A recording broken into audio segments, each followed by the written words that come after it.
నమస్కారం, ఘంటారావానికి స్వాగతం. ముందుగా ప్రధానాంశాలు. విశాఖను మరో ముంబైలా తీర్చిదిద్దేందుకు ప్రణాళికలు. 2032 నాటికి $120 బిలియన్ ఎకానమీ అభివృద్ధికి కసరత్తు. ఏఐలో యువతకు శిక్షణ సహా వర్సిటీ ఏర్పాటుకు అడుగులు. ఎన్విడియా ప్రతినిధులతో ప్రభుత్వం ఒప్పందం.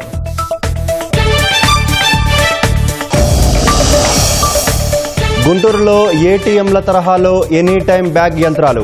వస్త్ర సంచుల వాడకానికి మున్సిపాలిటీ వినూత్న ఆలోచన.